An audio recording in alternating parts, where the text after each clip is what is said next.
अस्सलाम वालेकुम दोस्तों and welcome to Samar TV Urdu. दोस्तों आज की वीडियो में हम बात करने वाले हैं बाबर आजम और सरफराज अहमद के हवाले से। सरफराज अहमद की टी20 में शानदार वापसी होने जा रही है। जैसा कि आपको मालूम है कि सरफराज अहमद पीएसएल के बाद या पीएसएल से काफ़ी अर्से पहले से वो टी20 से काफ़ी ज़्यादा दूर थे और बाबर आजम को ये बात एक आंख भी नहीं भा रही उनकी वापसी की। ये खबरें सोशल मीडिया पर काफ़ी ज़्यादा वायरल हो रही हैं क्योंकि बाबर आजम और सरफराज अहमद के अगर पर्सनल ताल्लुकात की बात करें तो इनके दरमियान काफ़ी अच्छा रिलेशनशिप है और काफ़ी अच्छी एक दूसरे से इनकी दोस्ती भी है। सरफराज अहमद और बाबर आजम को कई दफ़ा इकट्ठा एक साथ भी देखा गया है।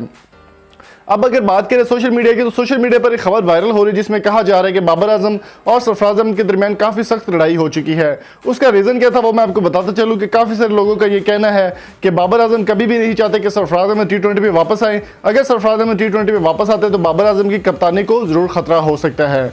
इसकी दूसरी रीज़न भी ये भी हो सकती है कि सरफराज अहमद की कप्तानी के अंदर पाकिस्तान ने इंडिया को धूल चटाई काफ़ी अर्से बाद चैंपियन ट्रॉफी 2017 के अंदर, और सरफराज अहमद की कप्तानी में पाकिस्तान की टीम के काफ़ी अच्छे रिकॉर्ड भी मौजूद हैं।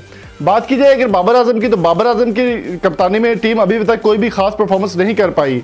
टेस्ट क्रिकेट की अगर बात करें तो इंग्लैंड के साथ जो टेस्ट सीरीज हुई है पाकिस्तान के लिए एक डरावना ख्वाब साबित हुई और पाकिस्तान बहुत बुरे तरीके से यह सीरीज हार गया। अजहर अली को तनकीद का निशाना बनाया गया और बाबर आजम को भी इस बात का डर है कि अगर वो टी20 सीरीज भी इंग्लैंड से हार जाते हैं तो बाबर आजम को दोबारा से कप्तानी से हटाकर सरफराज अहमद का चांस बन सकता है कि उनको दोबारा कप्तान बना दिया जाए।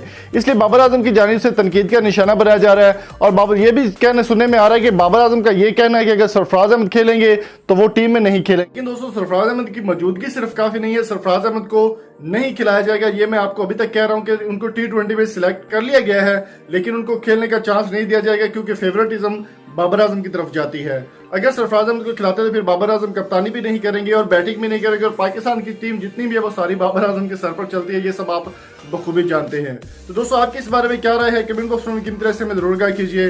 अगर आपको हमारी वीडियो पसंद आई हो तो चैनल को सब्सक्राइब करके साथ बेल आइकन को जरूर प्रेस कर दे। मिलते हैं जल्दी एक नई वीडियो के साथ। Thank you so much for coming.